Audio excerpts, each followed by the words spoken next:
Welcome to the Marketing for the Culture podcast, powered by the African American Marketing Association. Each week, we'll bring you an insightful conversation from some of the best experts in our industry on how to advance our career. Join the collective of Black marketers across the world advancing their brand as we work towards creating a collaborative community. And welcome to another edition of the Marketing for the Culture podcast. I am CL Palmer, and today on the other line, I have the homie Chris Ward Jr., brand development strategist. And I wanted to have him come on Marketing for the Culture because I felt like he could help a lot of people who are just like me, creative, got a lot of skills, but just need a little bit more clarity when it comes to telling stories. So, Chris, that is your specialty. So I definitely want to dive in deep, man. But before we get into that, man, Chris, how you doing today? I'm doing well. See, appreciate you having me on here, man, and being able to connect with the audience that you serve. So I appreciate you for allowing me to connect with them and connect with you, man. You're a good brother, bro. Man, look, man, that I appreciate it. I reciprocate that appreciation because a lot of people cannot always make commitments. And even though we had to hit a little bump this morning, you still showed up. So, yes, man, just giving us that time, man, I want to give you some props for that as well. Oh, man, appreciate that. Yeah, I wouldn't miss this, man. I wanted to make sure it happened, and that's what it's about, right? Supporting each other, not only with our words, but with our actions. So I wanted to make sure that I'm a man of my word. Absolutely.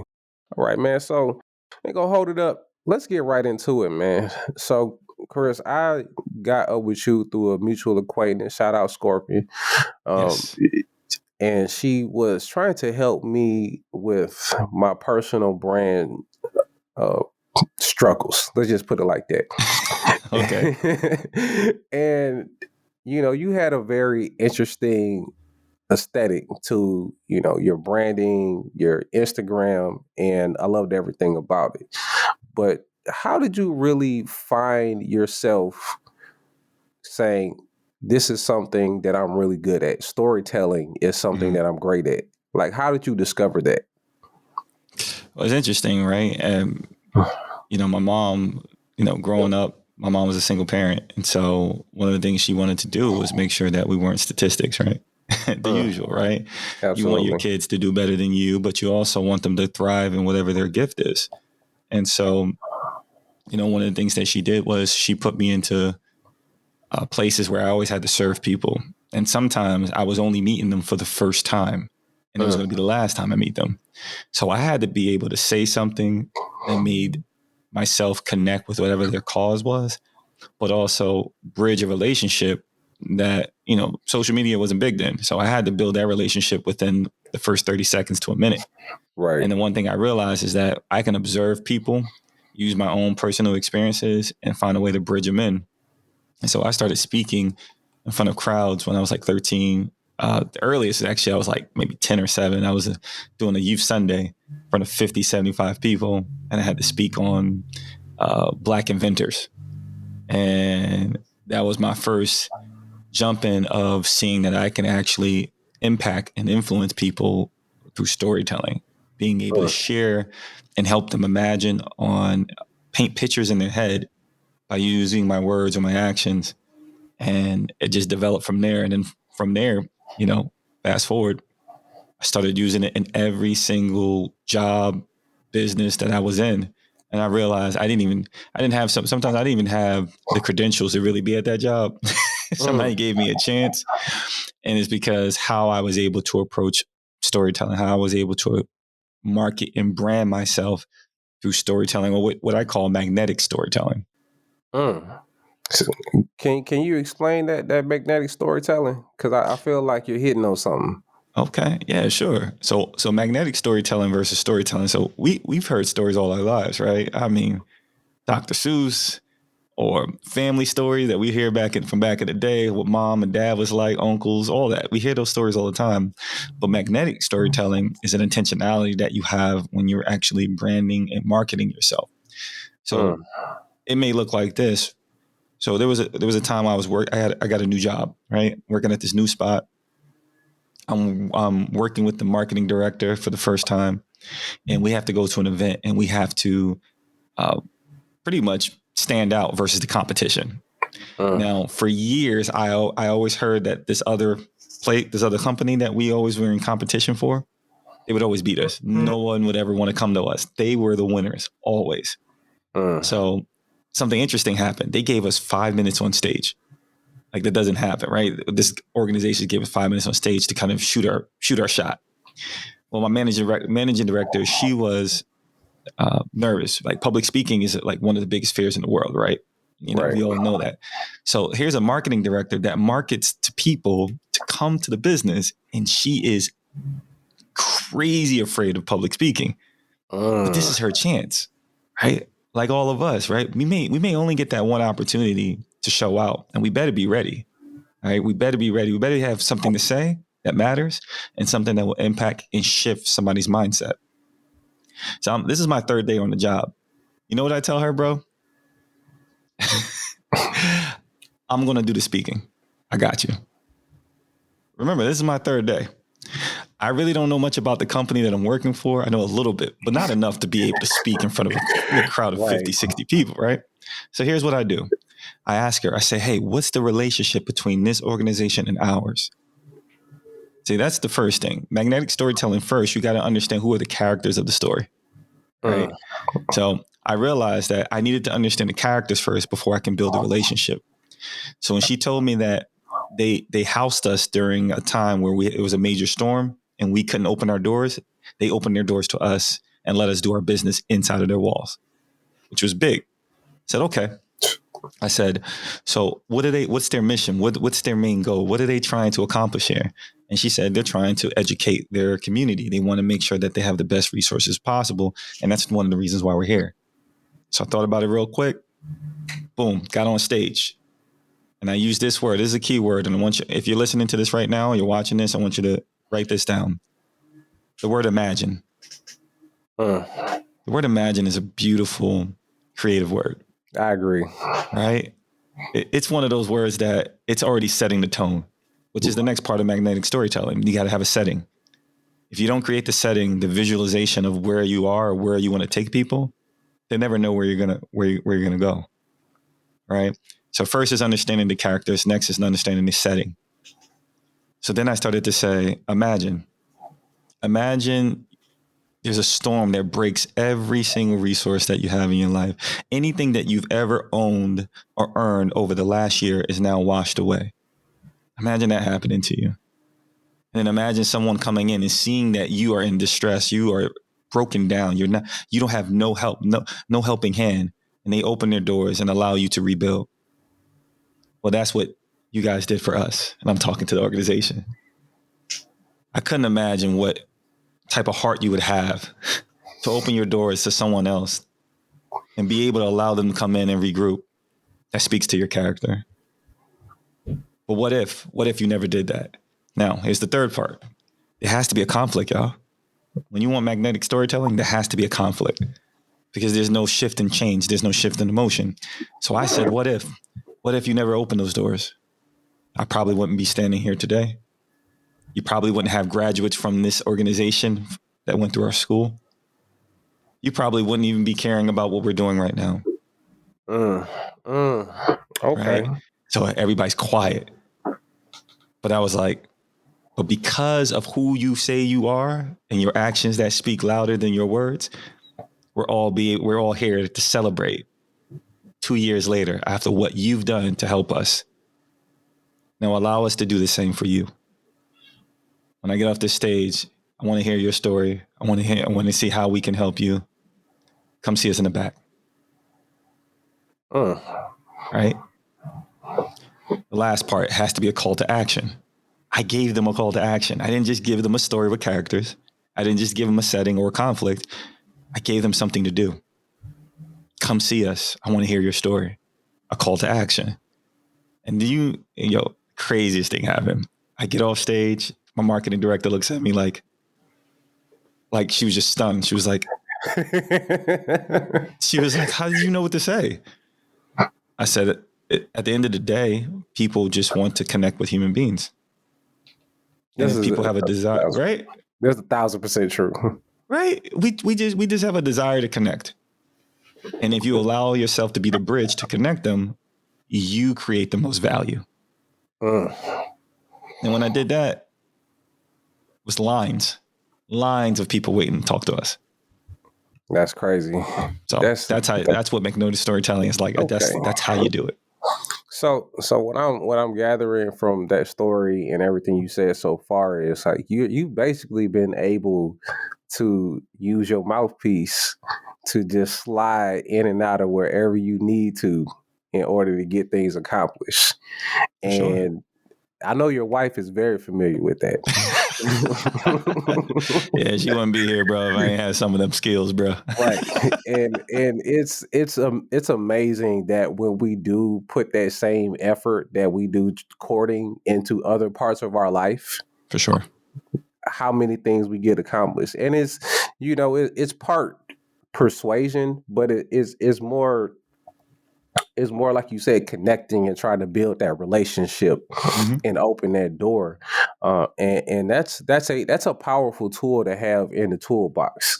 For sure. It's something that I probably wish I had a little bit more natural. Like I would say, as I gotten older, I've come a little bit into my own and being able to speak and tell things. But it sounds like you have that imagine. That's one of those phrases that you pull out the bag. For sure. And you just get people start talking and thinking. So I can tell, man, you're a very gifted storyteller just based on that there and everything I've seen so far. So I guess we could talk a little business now. Yeah. I got a little bit about who you are as a person, but why is it important for someone to know who Chris Ward Jr. is? That's a great question. And it starts with what I believe in. I believe that our greatest pain becomes our strongest motivation. So behind every why, there's a story with a gift discovered. And that's my root. If you know anything about me, I'm always going to encourage you to turn whatever painful experience that you've ever been through into some type of motivation to reach your goals. And it's always going to go beyond whatever your why is. Sometimes our why may be, I want financial freedom. Sometimes our why may be, I want to provide for my family and be stabilized. Sometimes my why is, I hate my boss. I cannot hear one more word from my boss. I gotta go. Right. I gotta go. But if you go beyond that why, and you tap into your own story and you learn how to tell it effectively, man, you start to find a gift that no one else can imitate or even duplicate.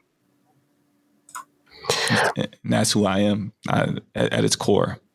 It's helping you believe in pulling out whatever is inside of you that only you was created for you and using it as your gift to accomplish whatever your vision is in life.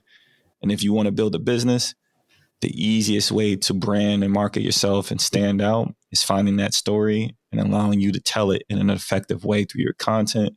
You don't got to be you don't have to be a marketer. You don't even have to have a professional education in business. You just got to know yourself. And if you do that, you can become an effective decision maker, right? You can find more time for yourself. But most importantly, you can give people that feeling that only you can give. And if you know what I'm talking about, if you know, right? So that's who I am. Okay. So I'm actually looking at your book, and I know we didn't really talk about that, but I'm going to make sure I put that in the intro. I appreciate it. It was like the name of the book is Discovery. Correct. All right. Yeah, discover the new brand blueprint for sure. Okay. So your book, Discover the New Brand Blueprint, it has some great quotes, and I'm going to assume that they're your quotes because it's your book. Yeah.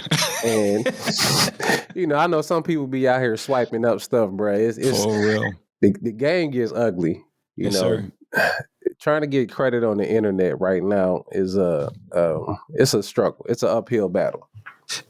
And with you saying that, also just real quickly, remember all of our quotes are usually influenced by someone else or something we've read and things like that. So I do want to, I can say they're my quotes, but I also want to say I've been influenced by amazing people who came before me. So I'm humbled by that. And I want to ask you about that too. But one of the things that really hit me was when you talked about experience, because in my opinion, if you can experience it, then it's marketing. And that's going from the time that you see something for the first time, from the time you go to the website, buying, open the box, the after sales. It, to me, everything is under the umbrella of marketing. Sure. And so by de facto, anybody that's doing anything on the internet is doing some form of marketing because people can see it. And your book has this quote that says, your brand's personality is unique and it can create an experience resulting in becoming trustworthy, likable, and memorable. Mm-hmm. And I thought that was a very on point quote, because the first thing I think of when I talk about experience is like, what happens when something goes wrong?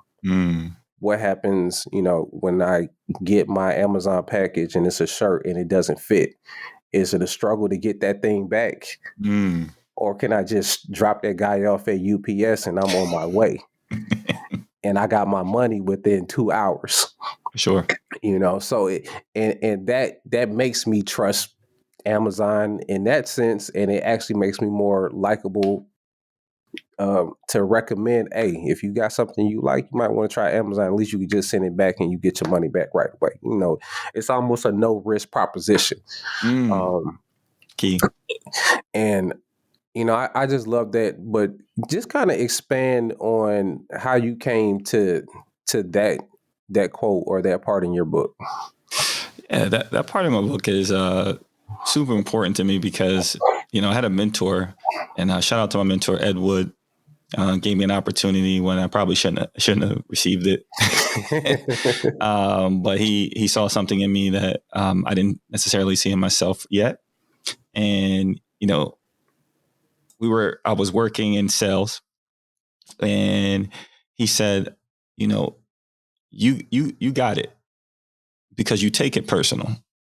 And I didn't get what usually when somebody says you take things personal, you're too sensitive, it's not a good thing. But he said, no, you got it. You take it personal because not only do you put all of you in it, but you realize that without your trust, without them trusting you, it doesn't matter what you're selling. It doesn't matter what you're offering. They're not going to take it, even if it's the right thing for them. So that's where that trustworthiness came from. My mentor just letting me know that the reason I took, when an appointment wouldn't show up, the reason I took it so personal was because I created an opportunity of trust, and you broke that trust by not showing up. You didn't give me your word, right? And that's why I'm here today, even with our adjustment, right? I gave you my word. We're going to do this podcast today. So I want you to know that I'm trustworthy. I want you to know my word is true. My word is bond, right? Likability, right? Likability is so important. I realized that, growing up, that everybody's household is not the same. Everybody don't have two parents in there. I didn't have two parents in my household. We all have different financial statuses and things like that. So all those different type of things that was necessary to be able to maneuver. If I don't have enough money to outmoney you, outmarket you, the one currency I always have is likability. If you can connect with me and you like who I am as a person, that can open doors that money can't. And I learned at a young age that, okay, the reason my mentor gave me a chance is that he liked something about me that he knew would be beneficial for the both of us. Right. And that likability can influence a corporate setting. It can influence the people around you. But if you don't know what makes you likable, you'll never be intentional with it. That is very key right there. Knowing not just your strengths, but what people like about you is even taking that a step further. because I think about, value propositions. For sure. And when you talk about when you enter into, certain relationships, like you said, whether it be business, personal, whatever, it's like you're bringing something to the table. And if you bring something that makes them say, oh, I like this, and it's like you're winning from jump. You're making me want to adjust a saying that I have, Okay, which let's hear it. is, and it's not mine, but I got to shout out Jalen Rose, whole Detroit. Credibility is like insurance because it's like you don't use it all the time, but you need it when you need it. And I feel like likability is going to have to be in that category after talking to you, because that's a tool that you're just going to need to pull out when you really need it. Oh yeah, man, and shout out to the homie Jalen Rose, man. I mean, credibility can only be built once someone understands that you're trustworthy, you're likable, and you're memorable. I can't give anybody credit that I don't remember. I can't, you know what I mean? Like, if I don't remember you, how can I speak on, like, how can I bring you up in conversation, right? And at the end of the day, your brand personality, right? From the experience that you were talking about, even with the Amazon thing, that trustworthiness and that being memorable, right? And likability, that's what builds up your credibility. Like, no one remembers the person that they didn't. Well, they may remember the person that they didn't like, right? But they ain't gonna speak on them in a way that makes them trustworthy. I ain't feeling him, man. I don't know. I don't know about her. Like, she ain't your friend, or whatever it may be, right? They might be memorable for the wrong reasons, right? So that's another thing. You gotta remember that you can be memorable, but for the wrong reasons. You could be trustworthy to do what you always do, but without that likability factor, that's where that positioning comes in, right? There's a ton of people who have podcasts, right? But everyone has their favorite. Absolutely. And why is that? Because the host is very likable. You remember something they said. It affects you all day. And then, like you say, you trust them. So yeah, man, that kind of hits all the gambits, man. I think you might know what you're doing. Like, I hope so, bro. And I guess since we're at this point, and I don't want to hold you too long.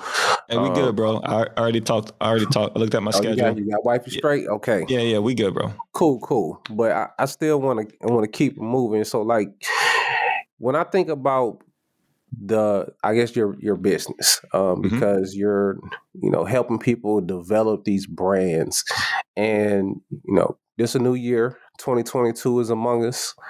We are in the thick of it, and a lot of people are going to come out with a lot of new brand initiatives, marketing initiatives. People are going to start committing to, making content. I'm curious to see, though, when you encounter someone who is trying to develop their brand and they say, I have a business and I just want to develop my business brand and I don't need a personal brand. What do you tell them? Good luck. Good luck. For real, good luck. Because if you're just building your brand based on your product or your service, there's a lot of people who have a similar product and service like you, and you can get out marketed with dollars, right? You can get out marketed. And then sometimes if you didn't do enough with your brand, you can look like someone else's brand. So you're limiting your potential of where you actually can go. Why do you think right now more brands are looking at creators to put on their roster than anything else right now? It's because they realize, again, what we talked about earlier, the desire for human connection. I don't want an advertisement. Give me a recommendation. If you recommend something on Amazon, I'm more likely to buy it than if I see an ad. This is true. That's word of mouth. It's word of mouth. We going back to the foundation of communication. Basics. Absolutely. Right? Let's get back to the basics, right? And storytelling has always been part of those basics, right? That's how we always would pass down knowledge. That's how we pass down songs. That's how we pass down information about our family and how the world works. It makes sense of how the world works when you tell stories, right? So if you're starting out right now, it is very important. If you don't want to be the personal face of your brand, that's okay. You got to go find someone who can be. You got to put a face to it. You got to put someone in front of it that will allow people to connect. Perfect example. When you think of AT&T, who do you think of?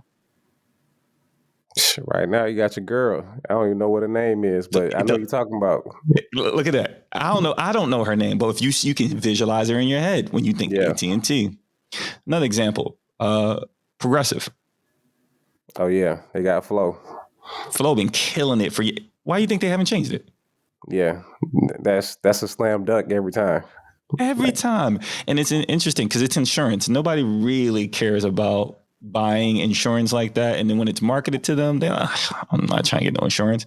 But when Flo be putting in relatable situations, right? And now she got a crew. Look, they were smart enough to put more faces. They got a squad. Yeah. Right? They got a squad now. They're going to the beach, talking about having days off. Like, they doing all these crazy. So you have to put a face to it. It's so important to do that because you want that trustworthiness. People, more and more people do not trust brands without faces, right? You want that likability. It's very hard to like a brand based on just their colors. And let's just say you're a new brand. They haven't even touched their product or service yet.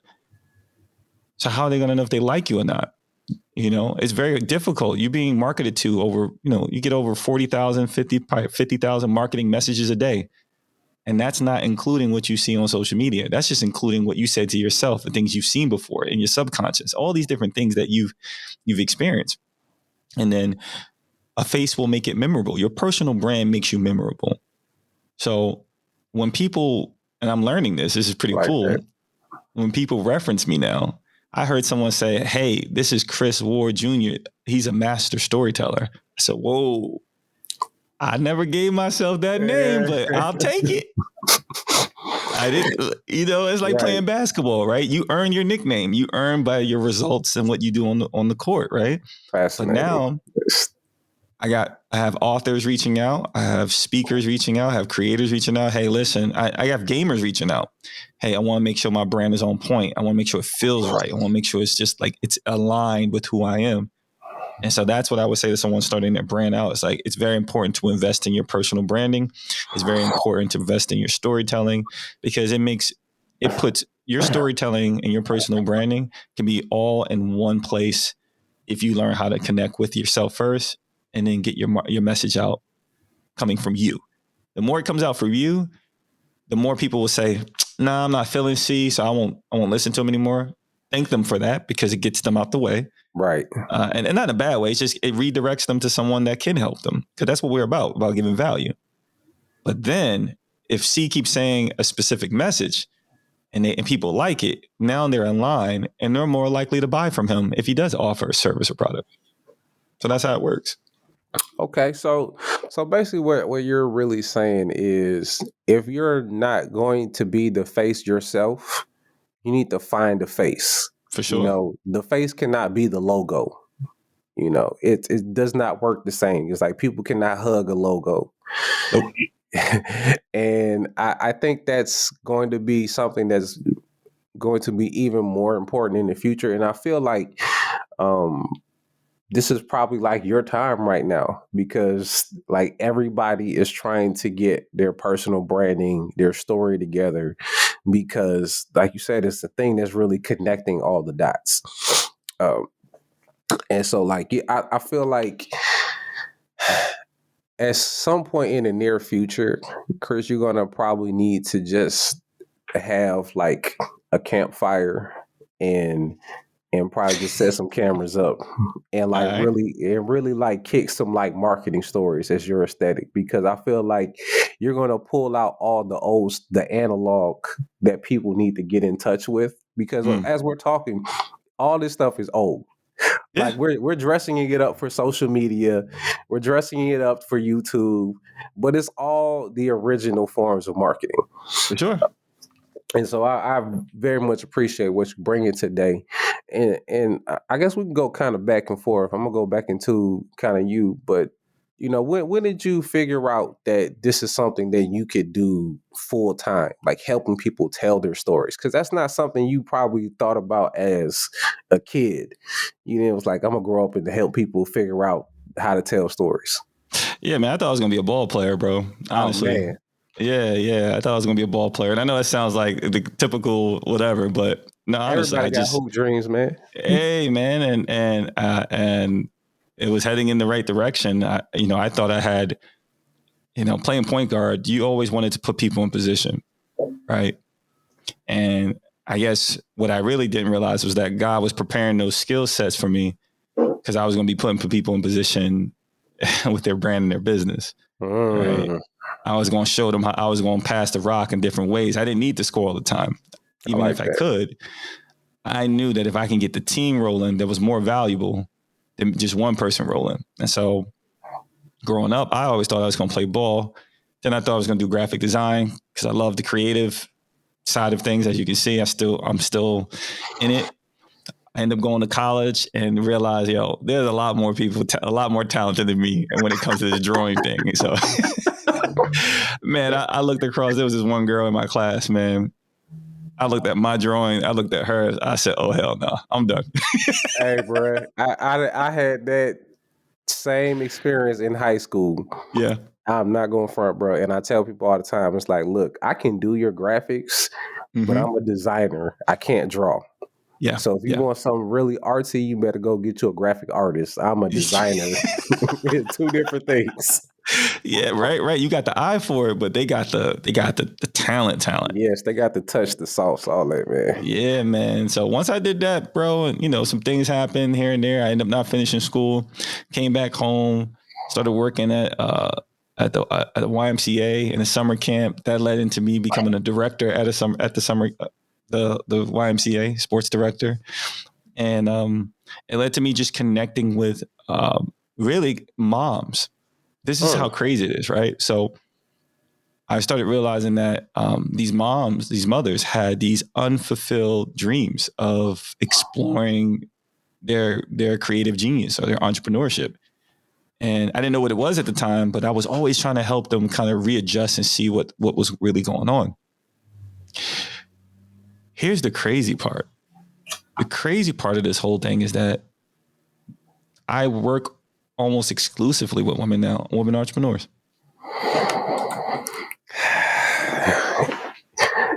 So I didn't know.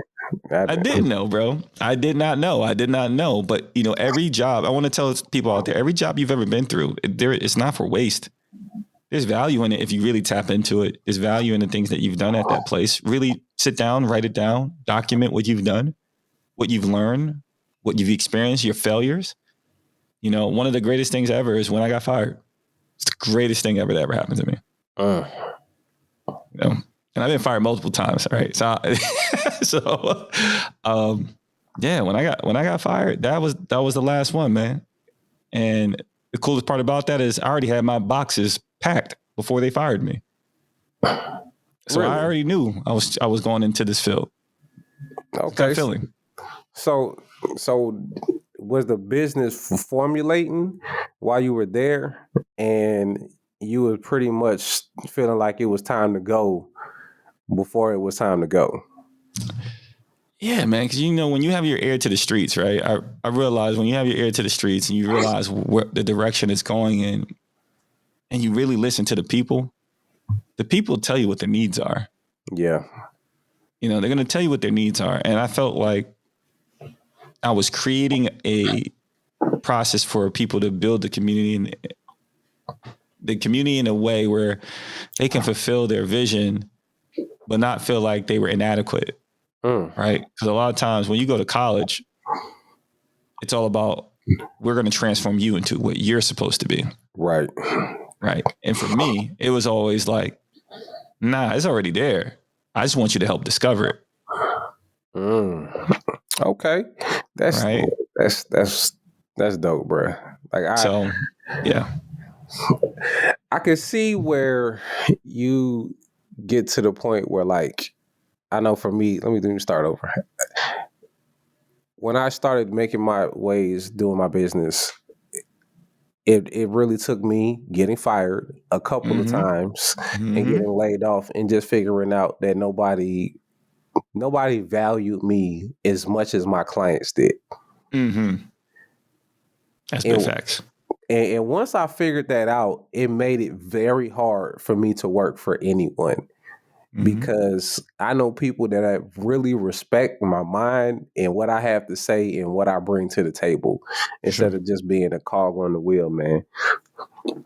And so I love that part of your story because I can directly relate to that. Now, another thing that I can relate to based on what you said was most of your clients are women. Okay. All right. Let me hear it. And I've been trying to figure this out for the longest. Like, why are women more adept to, I guess, commit to the development of their business, their brand, just doing things the right way? I try to work with men, especially us, black men, men of color, and we try to help each other out, but it just don't seem like we can always get the commitment to go further. But with women, it seemed to be less of an obstacle. Do you have any insight on that, or is it just like a coincidence? I don't know, man. Well, one, it's their time, right? More than ever, you're seeing, and I got to give a shout out to having a strong, beautiful mom that. Shout out to the moms. Yeah, man. She transitioned in 2016, but her impact is still everywhere that I see. She was one of the first women in tech in the 90s. Like, that's the first time I ever heard about internet technology. It was from my mom. She was building computers at home, just crazy stuff, right? Wow. So yeah, it was cool.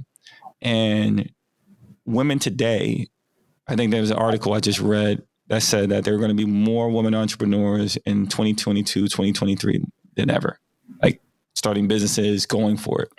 And the reason for that is, right, a transition of culture and time. People want to be empowered.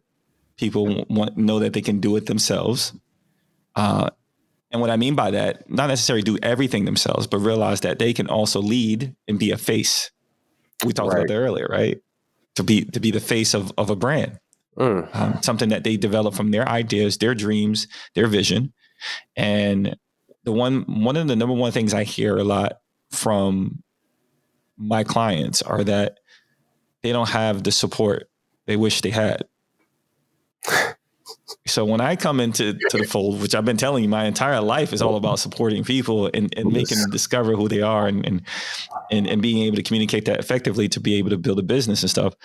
It's like a match made in heaven. A lot of them are like, yo, I told my husband about you. I'm like, hold up. All right. Does he know exactly what I do?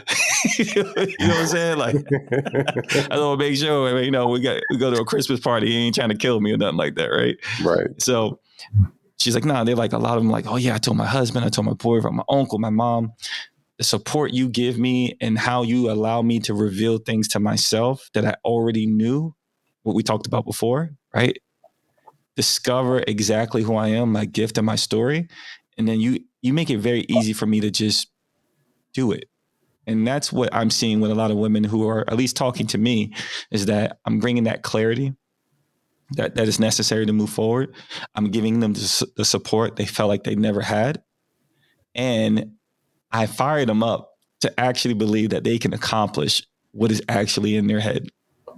And so those are the three main details that I found out that most women that I work with, they want that and they get that from me. Now for the men, they're not looking for support from another guy. They're not necessarily looking for someone to tell them what to do, right? Or to give them a little bit of criticism to readjust. They want to get it out the mud on their own. They want to be able to say that, and a lot of times that's pride. It's just pride. And so I've learned for the men that I do work with, man, super, super coachable. We make things happen.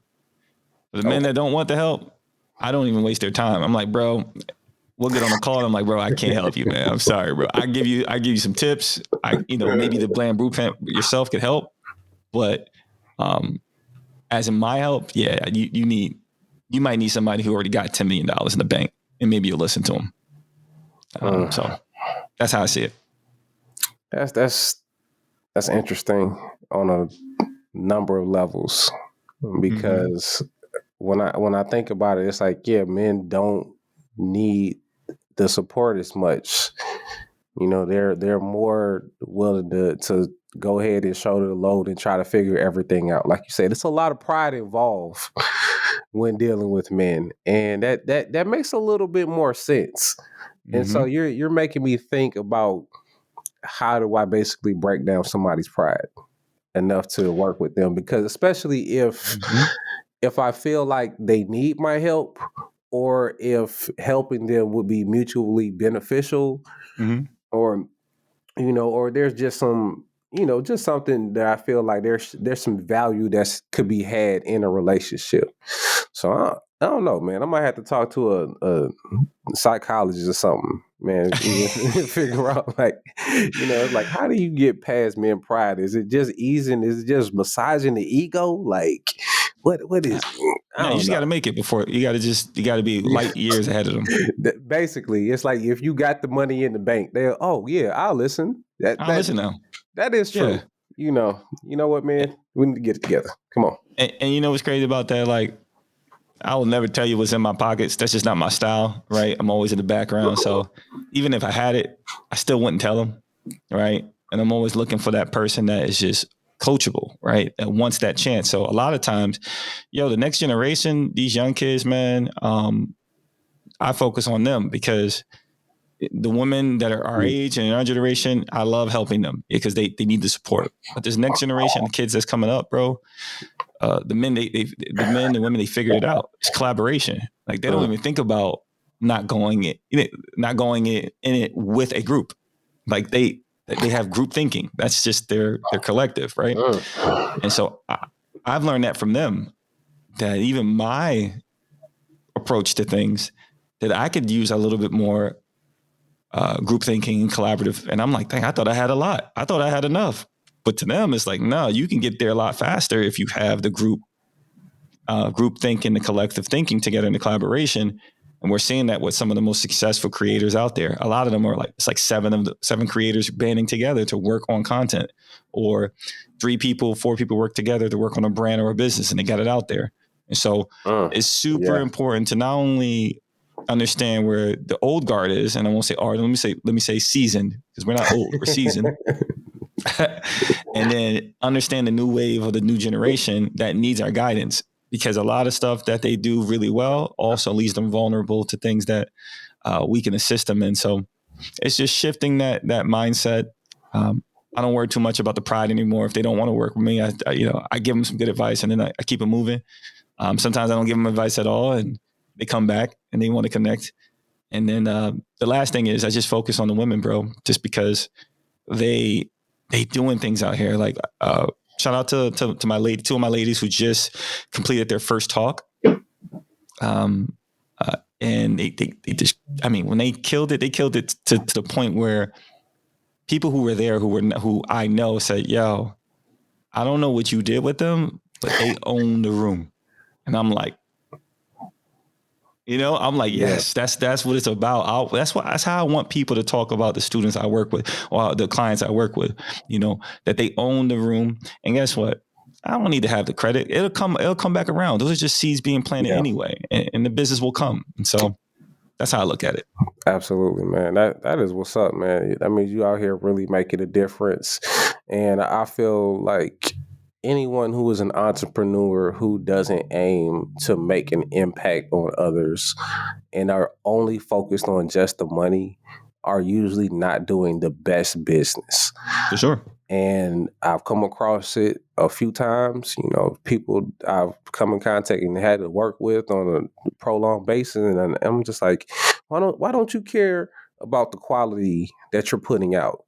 And like, I want recommendations, but I feel like some people just don't care and they just want the money.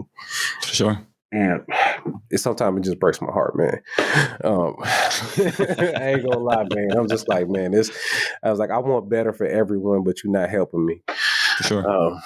but I wanted to get a couple of recommendations. But I guess we do a little bit more teaching before we get into that, and I'm gonna let you get out of here. Okay.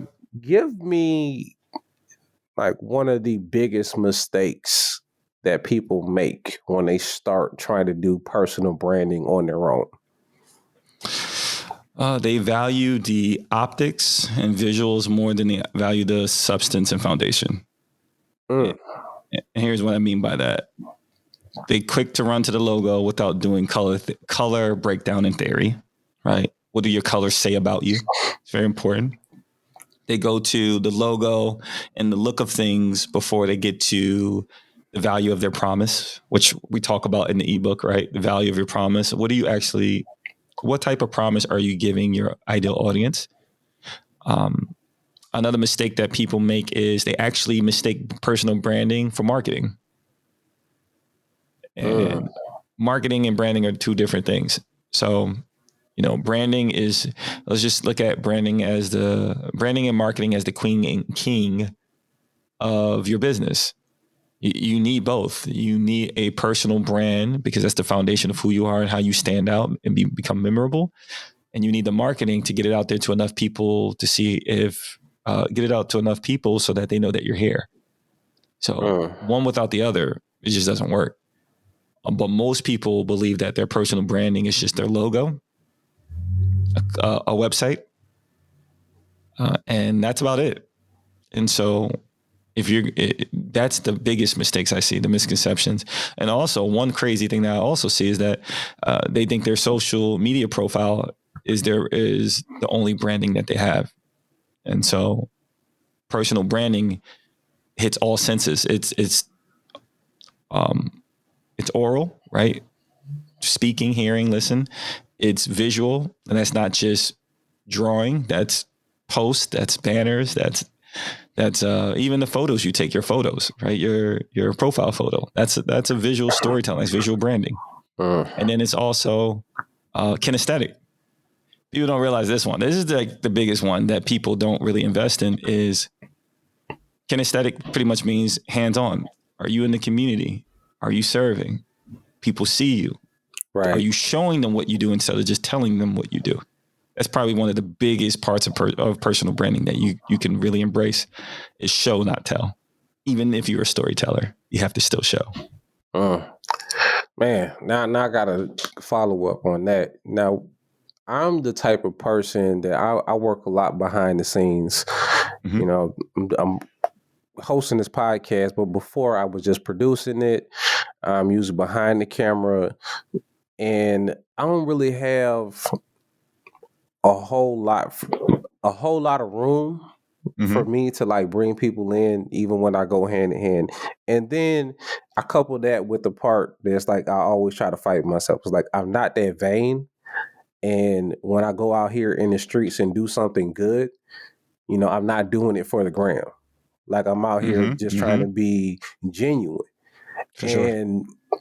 I want to know, or at least help the audience know, like, how do you like draw that line from like making sure people know that I'm doing this because this is who I am and not just because it's a photo op? For sure. That's a great question. Listen, first, let me preface this with this statement that regardless of what you do, decision you make, you're going to have people on the good side. You're going to have people on the bad side. They're going to love what you do. And they're going to hate what you do. The most important thing is not if people hate or love you. It's just that because you can be influenced by both. Right. So that's why it's important to have a vision of what you want your community to look like.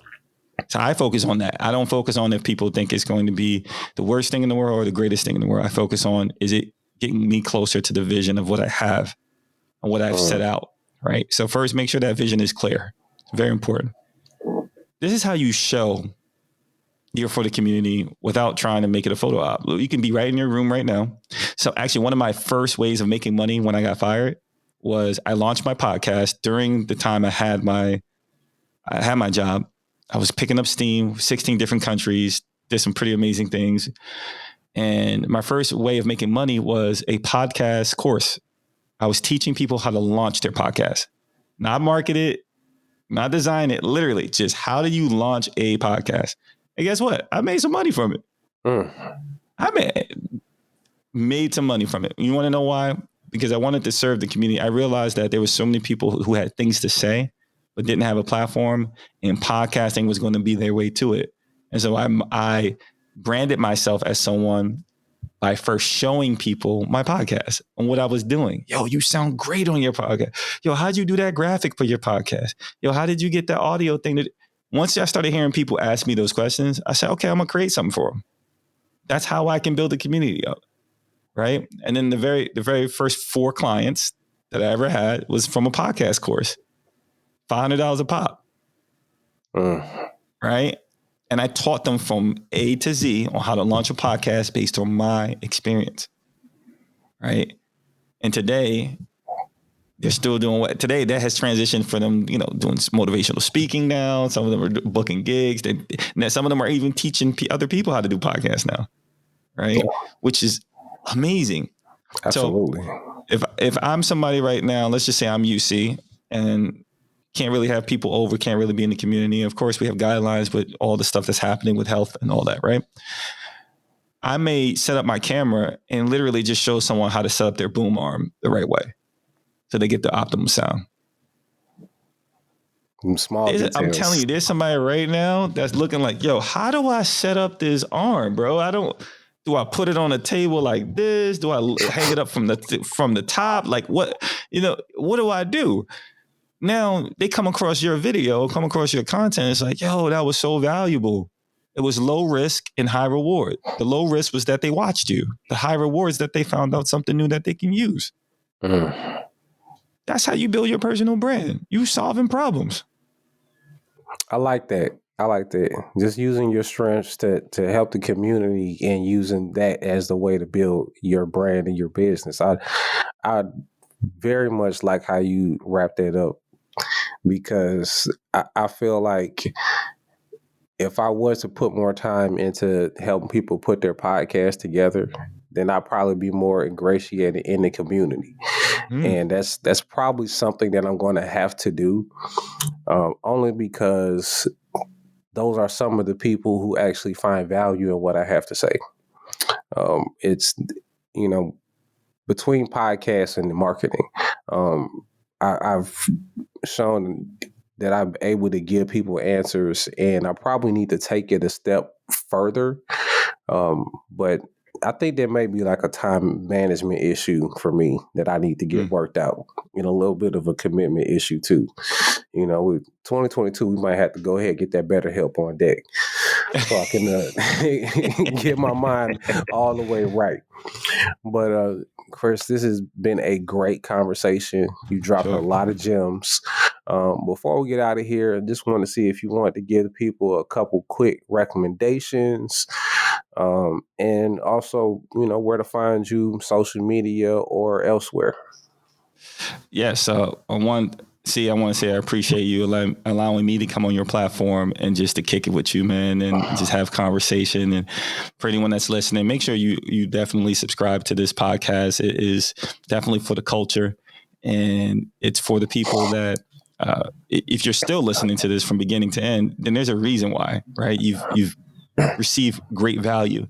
And one of the greatest things that you can do is when you receive value is to show appreciation. So make sure you subscribe to this. Make sure you just tell him how much you care about his service, right? Because sometimes it can be a lonely place as a podcaster and you're doing this, man. So, man, what you saying?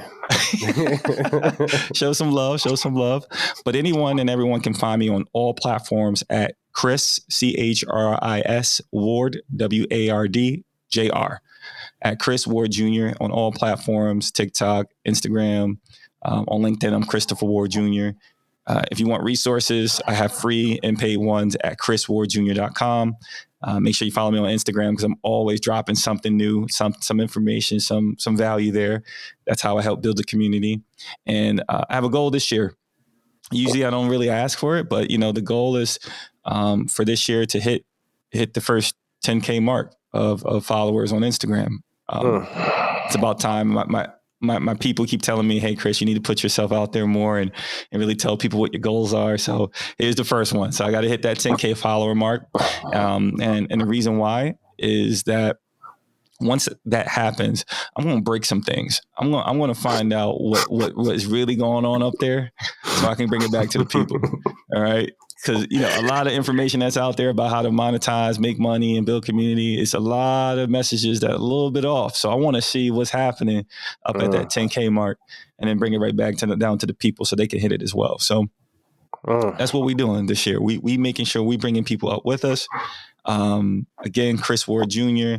And if you want resources, DM me with the word MFTC. So I know that you listen to this podcast. MFTC, DM that word to me, and I'm going to give you a free website where you can find out how to make your content based on your niche for free. I like that. Little call to action right here on the podcast. All right. Chris, you are always in action. I see you, bro. But this is a marketing podcast. So if you're not up on game, Chris is definitely going to help you get there. Yes, if you haven't figured that out from listening to this podcast, man, I very much appreciate everything you brought to the table today, Chris. You've been very gracious with your time. We even went a little longer than I intentionally planned to, but man, it was a good talk, man. So everybody, please give Chris y'all support. I'm about to give him like 6 Instagram follows from every brand account that I got access to. We're gonna help him get to that 10K because I need some of that sauce, man. Tell me what's going on the other side of the line. Yes, sir. Yes, All right. sir. Appreciate that. No problem. And I appreciate everybody out there listening and watching out there on YouTube. This is Marketing for the Culture. I'm your host, CL Pod Gang, and I'm out here. Peace. Peace. Thank you for listening to Marketing for the Culture podcast. If you haven't already, please subscribe, whether it's on Apple, Google, Spotify, or your favorite podcast platform. And of course, our videos are on YouTube. If you have a moment, feel free to give us a rate, review, or just comment. We appreciate our sponsors for their continuous support. Also, if you're interested in learning more about our sponsors or becoming a member of the African American Marketing Association, visit aa-ma.org.